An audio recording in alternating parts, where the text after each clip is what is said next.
So it's working their own program. Okay. But the main secret to that is actually caring about the people that you're serving and being of service.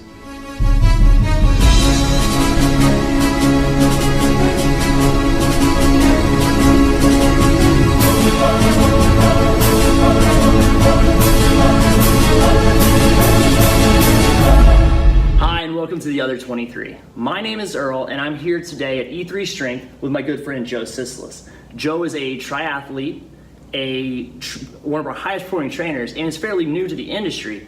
What this show is about is showing you guys what it takes in the other 23 hours of your day to take your life from where you are now to where you want it to be. So Joe, if you don't mind, I know you're just coming fresh off a triathlon, tell us about that triathlon, what you did, and maybe a little bit of what got you into training for something that crazy. Well, it was a sprint triathlon, and sprint triathlon is quarter-mile swim followed by a 10-mile bike followed by a 5K, which is a 3.1-mile run. That sounds a little silly. Most people want to do a 5K but think that they can't. Explain to people how you kind of got into that, and tell them a little bit about how well you did, because I was pretty impressed myself. Well, I actually come from a background of obesity. As a kid, I was athletic as a kid, and got away from that, and then fell into the cycle of work and not taking care of myself. Became 100 pounds overweight. Okay. And at the age of 44, 5 years ago, I decided that I needed to make a change, and just started working out. It started out cycling. So let me get this straight. Only 5 years ago, you were 100 pounds bigger than you are now. Correct. And before I tell everybody how well you just did in this triathlon, by the way. I came in second in my age group. And how many triathlons have you done? This is my second triathlon. But you've only been training for triathlons for roughly the past year or so. You've only done 2 in about a year, right? Is that right? 2 in a year. I've been training about 3 years, but so I've done 2. So you've only really been pushing yourself outside your comfort zone for the past year in terms of that style of training. Mm-hmm. But 5 years ago, you were 100 pounds overweight. Correct. That's freaking outstanding, dude. So what Joe is telling you guys is anybody can do this thing.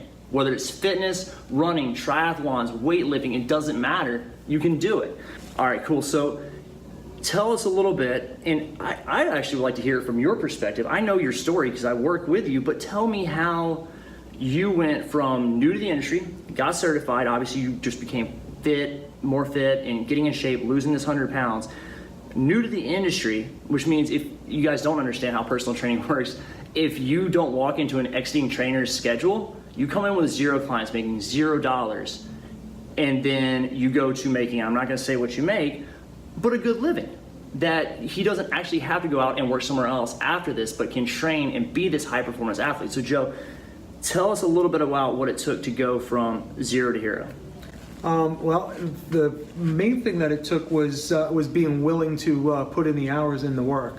That started with NASM training. Okay. Working very, very diligently to do well at that and learn my stuff. Okay. And then coming into a gym like this and being willing to do the work, to put in the work, and also being consistent at it.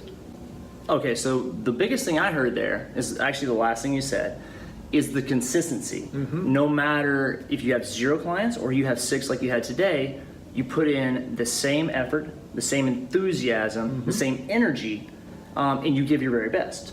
And that's what consistency means to me. Mm-hmm. Am I assuming that right? Yeah. All right, so one of the reasons I call you the most high performing, like you have a very, very full schedule for the coaches here. However, you, regardless of the schedule, you have a high retention rate. Clients will always end up leaving because they move, life changes, etc.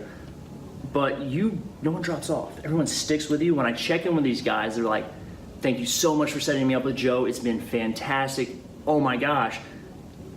Why are you getting these rave reviews? You gotta have some kind of idea. I mean, I know that you're a good guy, you do a great job, and you're super consistent.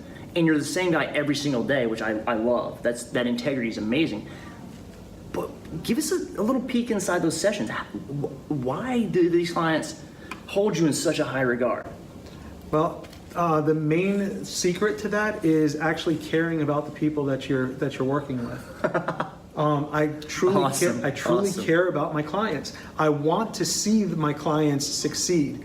Because if I can do it, they can do it. And I know that. And a lot of times That's they killer. don't know that. That's so it's killer. being encouraging and being supportive of them as well.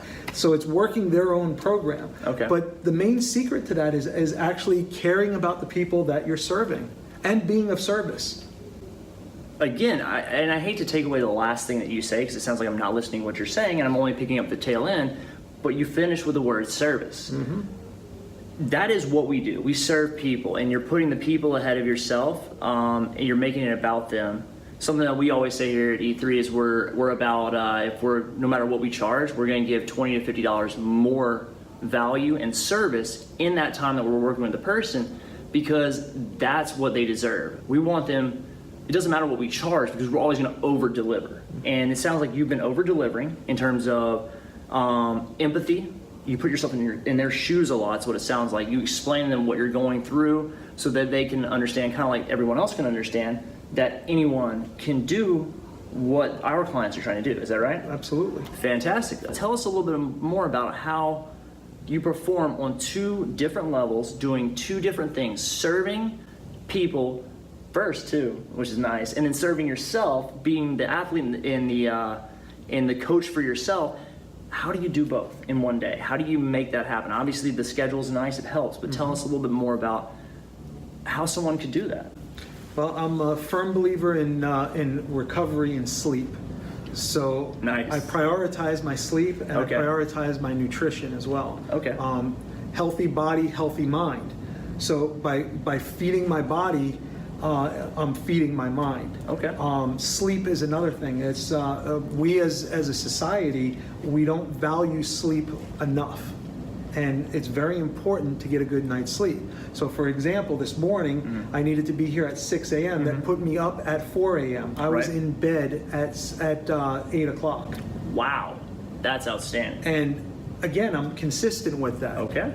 If I do fall off and I don't get enough sleep, then I make sure the night after I make sure that I get enough sleep. So there's really no shortcut, there's no trick. No. You've got to do the hard things, like put yourself to bed early, eat regimented, not necessarily scheduled, like you're not bringing a ton of food here, you're here for 6 or 7 hours a day, but you're making sure you're fueling for your workouts and things of that nature. So the key is fuel and sleep. It's kind of like you're treating your body like a car engine. You got to give it the fuel, the oil, the gas, and then you also got to do the maintenance and give it the recovery. If you just drive with the pedal down the whole time, you're going to blow your engine at some point. Am I right? Yep. How does someone go about making a change like you did, whether it's the weight loss, whether it is the industry? What feedback could you give anyone out there who's watching or listening? The key to that is being willing to be uncomfortable.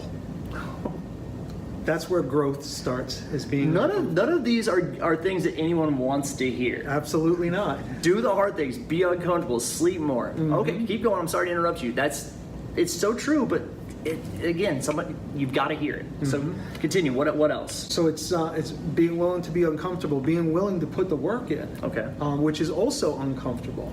There are no shortcuts. Yeah, your workout schedule is very uncomfortable. I would not want to do that. Anyways, all right, continue. Sorry. If you're not willing to be uncomfortable and put in the work, your success is always going to elude you. So say 5 years ago, 100 pounds ago, where did you first start? What was the first change you made? First nutritional change was actually watching my calorie intake. Okay. Calorie in, calorie out. It's a basic formula. As much as people don't like to believe that, that's the secret to weight loss. Is So true. Is calories in, calories out. You can't beat it. Now, You can't beat it. You can do that in different ways. Yep. Which we've discussed this before. Yeah. You can either count your calories and restrict, or Yeah. you can eat less calorically dense foods. Either way, though, is caloric restriction. Yeah. So it's either you want to be hungry or you can eat as much as you want and change the things that you're eating. So lots of celery is what you're saying. Exactly. Lots of fruits and lots of vegetables. Cool. What's your first exercise? Exercise was my wife and I decided that we're gonna get fit. Okay. We're gonna start doing something. So it was walking at the Jupiter Dunes. Perfect. So you started by just moving. Just moving. And Vicky is in great shape as well. I know Joe's wife, Vicky, and she's outstanding. Great human being. She was supportive the whole way too, right? Absolutely.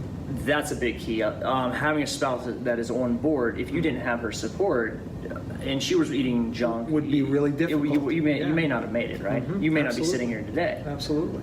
So thank you, Vicky. That's outstanding. Very cool. All right. So what's the last change you made? What have you done recently as you're going in this triathlon that you did to fine tune your performance to really dial it up? Because obviously you're shooting to beat your most previous time, but you almost won the gosh darn thing. Clearly you did something different. Tell us a little bit about what you did, the most recent change you made in that area. And again, it falls back on being uncomfortable again. Okay. So I started doing speed work, Okay. which for years I've been doing base work, just building the miles, Yeah. just building the engine, Getting it done. Right. And recently I've been working on speed work, bringing my speed up. So performance. Exactly. Ooh, fine tuning. Fine-tuning. Okay.